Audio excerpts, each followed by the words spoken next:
हमारी कार का इंश्योरेंस जब से हुआ तो हम तो लापरवाह हो गए कि गुम भी जाएगी तो पैसा मिल जाएगा। कई बार मन में होता है कि कितना ध्यान रखेंगे, कुछ तो होना चाहिए, कुछ तो गारंटी होनी चाहिए, तो हमको लगता है कि इंश्योरेंस करा लेना चाहिए। कुछ कार में अगर देखोगे कि दूसरे को टकरा जाओगे तो उसको कितना भरपाई देनी होगी वो आपको पता नहीं, तो वहां पे इंश्योरेंस ठीक भी है कि वो निपटता रहता है, आपको कुछ नहीं देना है। लेकिन आपकी कार की सीमा में आप अगर गलत चलाएं और फिर टकरा जाए तो कुछ मिल जाएगा, इसलिए इंश्योरेंस कराते हैं। मिलता भी है और सब लोग कराते हैं।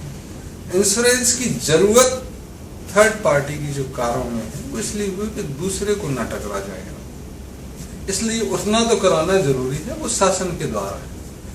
अगर शासन ये नियम बना ले कि भाई जिससे टकराओगे, जो भी टकराएगा कार से, उसको पैसा तो दिया ही जाएगा, और आप अगर गलती से टकराते हैं अपनी कार से किसी दूसरे से तो आपको सजा होगी। तो सजा का प्रावधान तो आज भी है, टकराने का भुगतान जरूर आप नहीं है। तो अगर इंश्योरेंस की कंपनियां कैसे चल रही हैं इस बात पे आप ध्यान रखो, तो कौन इतना बेवकूफ होगा कि आपकी भरपाई करता रहे और उसको कोई फायदा नहीं। तो इंश्योरेंस की कंपनी तो ये मान के चलते हैं कि लोगों में डर है, और 100 लोगों में कितने लोग टकराएंगे, कितने लोगों को भरपाई देनी होगी, कितने सालों में ऐसा होगा। तो देखोगे कि जितनी इंश्योरेंस की कंपनी है वो फल फूल रही है।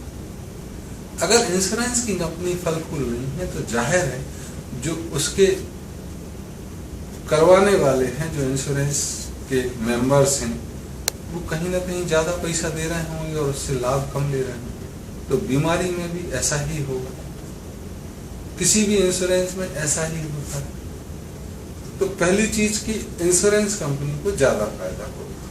दूसरा, इंश्योरेंस मेडिकल सेक्टर में आया। एक तरफ आप कह रहे थे कि हम अपने देश में सभी को स्वास्थ्य देंगे, तब आपने सरकारी अस्पताल खोले। आपकी जनसंख्या बहुत बड़ी और आप इलाज दे नहीं पाए, प्राइवेट डॉक्टर खुल गए और प्राइवेट अस्पताल भी खुल गए और काफी अच्छे खुल गए। अब उनको खर्चा कौन देगा?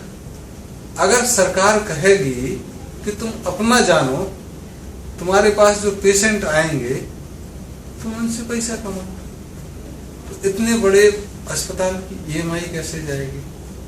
तो फिर एक नेक्सस शुरू होता है कि वो सरकारी आदमियों को, जो बड़े अधिकारी हैं, उनके लिए अपने यहाँ सुविधा मुफ्त कराए और पैसा डायरेक्ट कराए। यहाँ तक पहली श्रेणी में हुआ कि जितने भी पब्लिक सेक्टर हैं और बड़े सरकारी संस्थान हैं, उनके अधिकारियों के लिए एक श्रेणीबद्ध तरीके से स्वास्थ्य की चिकित्सा मुफ्त कराई गई या पैसे का रियम्बर्समेंट कराया गया। दूसरी श्रेणी में जब भूख और बढ़ी तो उन्होंने कहा जनता भी तो है, तो सरकार ने कहा हम जनता का पैसा कैसे दे सकते। तो उन्होंने कहा एक जुगत बढ़ा दिया कि तुम प्रचार करना राजनीति में कि हम सबको सेहत फ्री कराएंगे, और उसके लिए आंध्र प्रदेश सरकार 300 करोड़ का इंश्योरेंस कराएगी। अब जिसको भी बाईपास सर्जरी कराना है वो गोदावरी हॉस्पिटल में भी जा सकता है या अपोलो में भी जा सकता है। तो आप प्रचार करना और हम पैसे कमाएंगे, और इंश्योरेंस की कुछ अगर दलाली कोई खा सकता है तो वो भी खा लेगा। तो ये तीनों का नेक्सस हुआ है आयरन कर्टन। अब जिसकी बाईपास फ्री में हुई होगी उसको तो फायदा हुआ होगा, इससे तो इनकार नहीं किया जा सकता, लेकिन वो फायदा किस लेवल का हुआ और उसकी क्या कीमत चुकाएगी। अगर हम बृहत्तर लेवल पर इसको देखें तो उस व्यक्ति की जिसकी जान बची वो तो ठीक है, लेकिन क्या वैसी सुविधाएं हम सस्ते में मुहैया नहीं करा सकते? क्या हम असफलता को छिपाने के लिए एक बहुत महंगा तरीका और एक लूट का नया तरीका पेश करेंगे पूरी दुनिया के सामने? अगर इंश्योरेंस सरकार दे रही है तो कहीं ना कहीं वो करों के रूप में जनता से वसूला गया होगा। मुफ्त में तो सरकार कहीं से आसमान से टपकता नहीं है सरकार के पास। तो ये एक चक्र है जो ठीक नहीं है। मूल रूप से insurance, free medical, glorification of doctors, ये समाज के लिए ठीक नहीं। इनको सस्ते में करने के लिए, प्राथमिक रूप से लोगों को स्वस्थ रखने के लिए उनको कहना चाहिए स्वस्थ रहना तुम्हारी जिम्मेदारी है। तुम बीमार पड़ोगे तो डॉक्टर लूटेंगे। ये वैसे ही है जैसे अपराध करोगे तो पुलिस लूटेगी या पुलिस मारेगी, लूटेगी।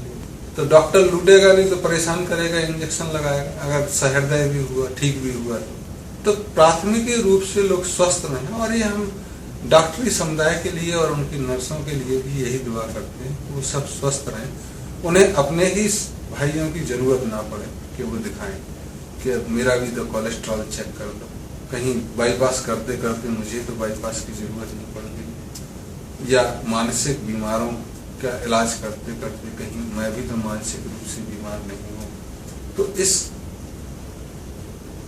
क्रम से निकलने के लिए समाज को कोशिश करनी, इसे सरकार के भरोसे छोड़ना या सरकार को अपने ऊपर लेना और जनता इसको छोड़ दे कि भाई वो ले रहे हैं, बड़े हैं, ये एक गलत परिणाम वाला निर्णय होगा और दूरगामी परिणाम खतरनाक होगा। इसको रोकना।